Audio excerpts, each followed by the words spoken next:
welcome back to my channel. Today, I'm not gonna lie, I was in a little bit of a rut on what to make a video on. I had some uh, thoughts last weekend, and I think I was like, it was either last week or the weekend before, I'm not quite sure. That was just really passionate, and I filmed a whole bunch of videos, and I'm like, I should have saved those because I was like, hey, let's like they all should be out, so let's do it.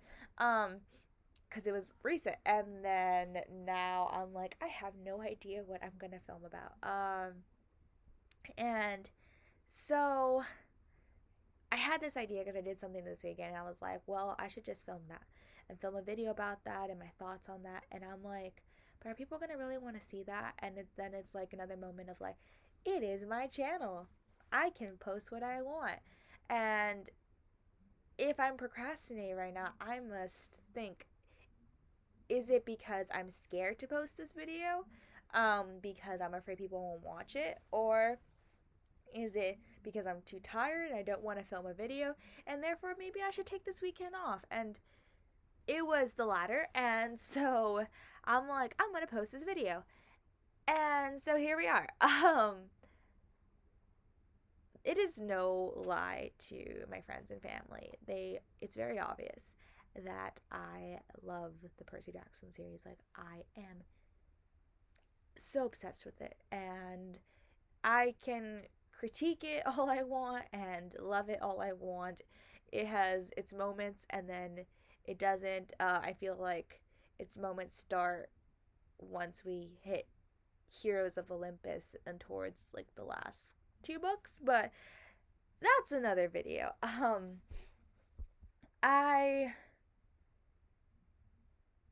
I was wandering around and I went to a restaurant in my local town, and I was just in there to buy a cookie and I saw a flyer.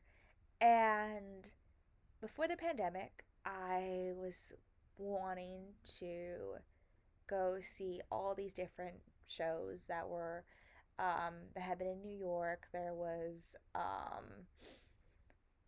The Cursed Child, which I still have not seen. There was Hamilton that came around, and I wanted to see once it came back to the Pantages in LA. Um, there was the Percy Jackson musical, and like there was just all these plays where I'm like, I have to see these. Um, and in the case of Hamilton, I was one of the few who got their tickets canceled for that one weekend when COVID got really bad, and then they opened up the next weekend. And I probably still would not have gone. I would have canceled my order anyway or sold my tickets. But the fact that they opened up the next week is what kind of irked me. So it's kind of like a 50-50 like situation here. I'm not sure what I feel. It's kind of just like I feel both things. But so yeah, I knew Cursed Child was like, cause before the pandemic, it was gonna come to, I think, San Francisco or Sacramento, and I wanted to go see it, and I was making plans to go see it. I hadn't bought it anything, but I know that isn't gonna come around again anytime soon, as far as I know. And I knew the Lightning Thief musical was not. It was in New York. It wasn't gonna be here. I think it toured in a couple of states. I'm not sure where, but like, just it wasn't coming to Los Angeles, and I was very sad. And I was like, I don't know when, I don't know how, but I need to see this. Like, out of all of them, like, I need to see this one the most. And I was there at this restaurant, and uh the local high school, they put on a lot of productions, and they're like really good. They're really die hard about making sure everything is perfect and everything. So when you have a play in town, it's usually like because the high school is the play in town. um and I saw this flyer, and I looked at it, and I was like, that says the person, like, what is going on? I picked it up, and it was the high school was going to put on a production. I'm not sure how high schools go about, like, especially because I think it was like a tiny little like company, like a theater company, like that originally started doing this musical, and then it kind of like gained track, and became more popular. I don't know if they have to ask for permission. I don't, like, because it's like the first time I've seen it done like anywhere else. Like, I'm not sure how this goes. And both me and my brother, we went. I went with my best friend too. My brother, he read the books along with me. My best friend, she read it 2 years ago through my recommendation. And so we were all excited to go and everything. And my brother and I minored in theater, he majored in theater. And so we had ideas like how would they even like be able to do this, but we're no professionals, so we don't know how. And he's been in a couple of like high school plays, and I don't know like how they ended up doing this, but they did it. um and so we went, and I enjoyed it a lot. I kept in mind that it was a high school production, and I think those low expectations allowed me to enjoy it more. Not to say that high school plays aren't, they can't be amazing, especially like the school that's right here, like they do amazing plays. I know that. Um, but I knew it wasn't going to be like the official like, but I was like happy because it was like off my bucket list. Like, I'm going to go see this play, like, you know. Um, and I felt so lucky that it was here. But like also there was like parents in the crowd and students, and so it was just kind of like that was the vibe. But I enjoyed myself, and I was thoroughly surprised with a lot of things. And I had seen like little clips of like the original, and they did a lot of similar stuff and everything. I will say though, it was very bright and very loud, and the mics weren't really working, and they were kind of staticky at times. And a lot of students didn't really know how loud they can be in their range, so it hurt. And it was quite a small theater, so like it echoed really loud.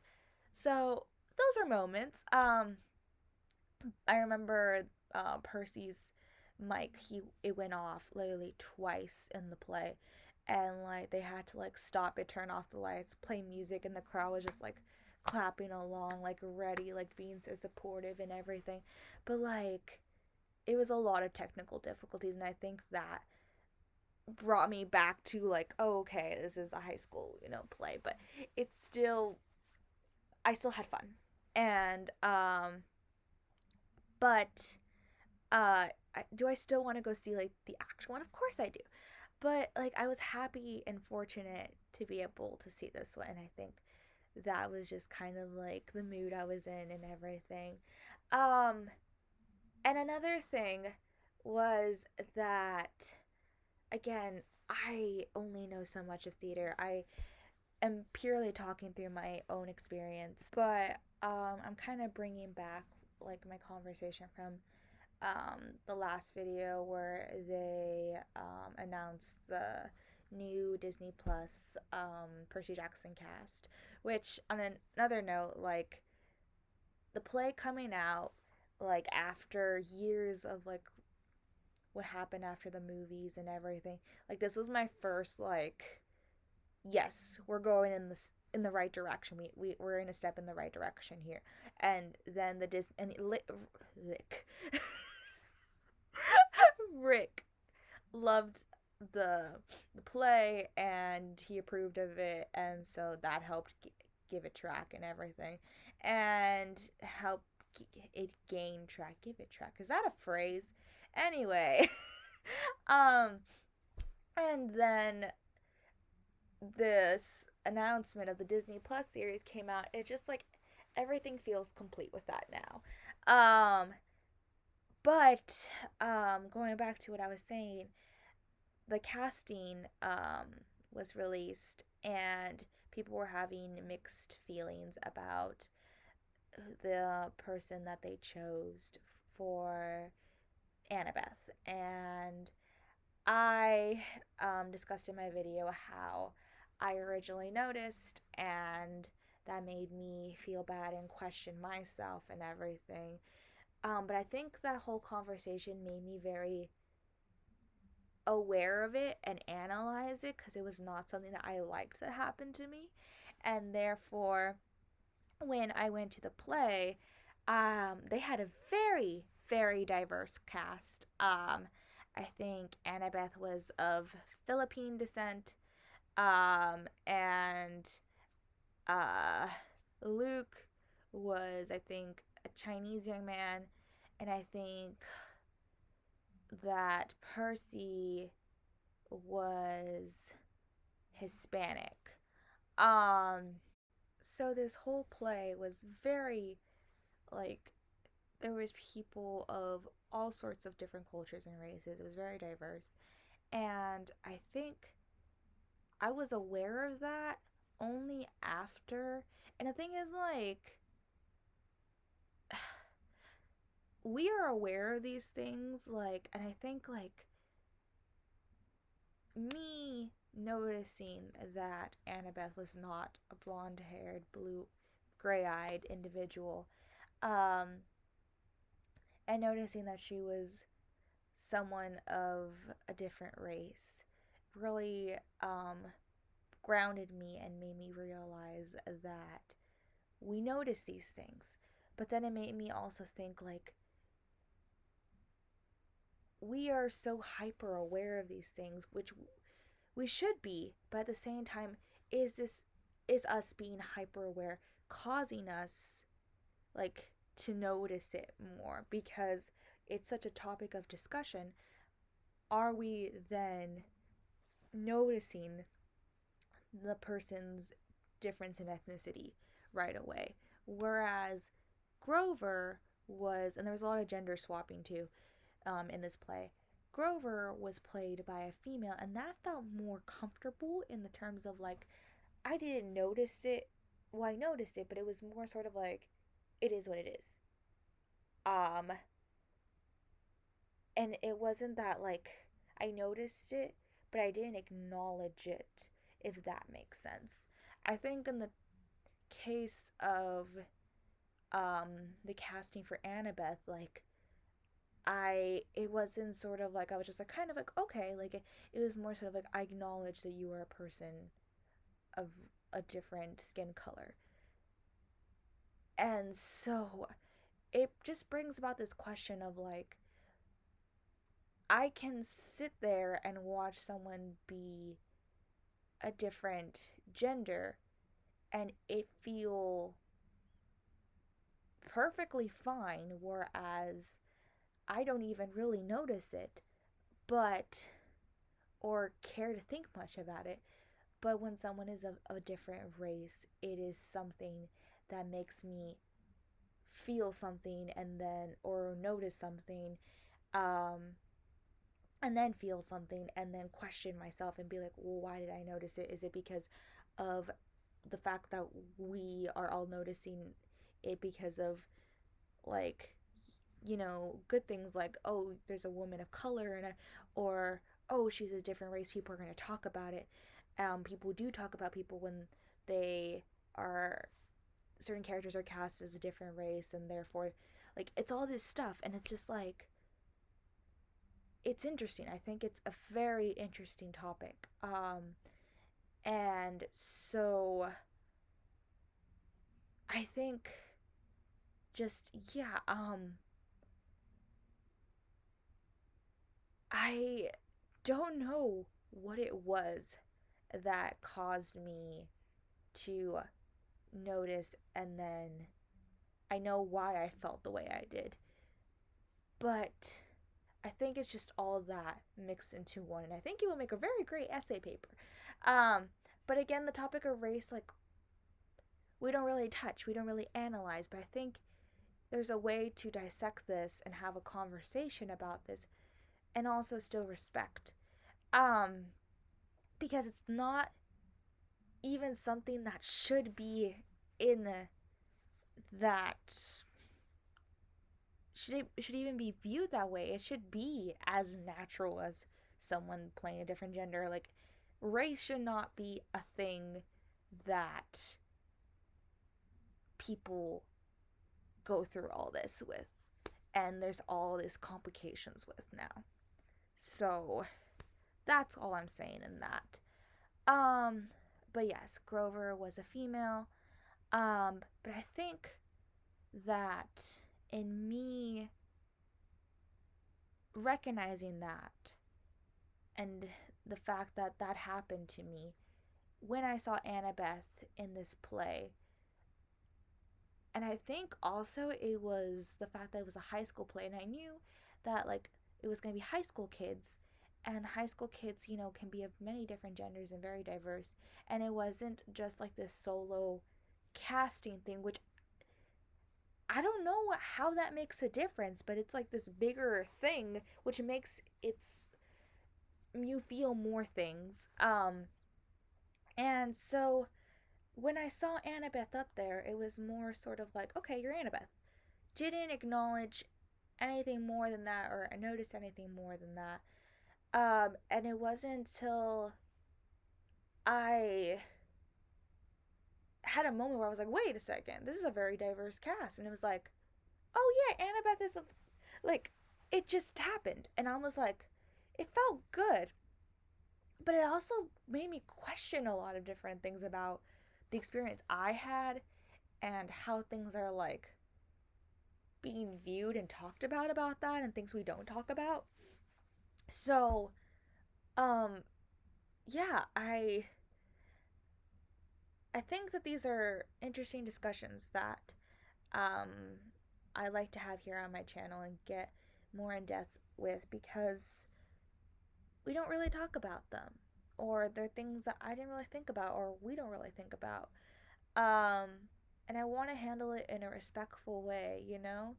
But going back to the play, like I said, Grover was a girl, and I think that worked great for his character. And the young lady who played him was just like, I love it. And they turn like brown pants and they put like little furry patches, and it was goat legs. I loved it. I loved it. And kind of goes into a thing that I talked about back when I was in my theater class in college, about how a person, it was more sort of how a person of color can be cast as someone if they're a right fit, better than the other person of whatever race they were, um, which kind of ties into the last conversation.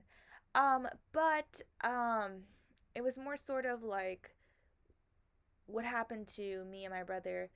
The character of Luke was very vibrant. I loved the way he moved and everything. He was very Luke. I was like, okay, this is why he got cast. The only thing is, it's a musical, and he could not sing, and neither could Percy, and he had the lead. Annabeth could sing. Grover could sing. Everybody else, like most of the background cast, could sing. Um, it just like those two, they couldn't sing. I'm like, they probably got cast because they're so like the character. But what would we have done? Like, I don't know like what the school could have done. I'm again, I only know so much about theater, and I never went to um a high school where I could do a play. I was like, what could they have done to change that? Could they have had someone else singing for Luke? Maybe. I don't want to disclude people because they can't sing, you know, but I do want this to be like at least, you know, a musical, and that be considered not just a play, because if it was just a play, like obviously they would be a no-brainer. And like there was a lot of things going on with the mic, so of course it hurt. Um, and my brother had some ideas about it. I had some ideas about it, but we don't know what would have happened, or if the character, sorry, the actor would have felt, how they would have felt about that and everything. And so I don't really know, and it has nothing to do with, again, um, the just it has everything to do with just how they sing and nothing to do with their acting or how they look. It just they could not sing, and I I still was moving and grooving, but that was a thing. Um, but yeah, uh, that's pretty much it for my experience. I had a really great time. And I thought I was gonna have a headache by the end of it because there was a lot of blinding lights and everything, but it was good. It was okay. But yeah, thank you so much for watching. I hope to see you all real soon. Bye.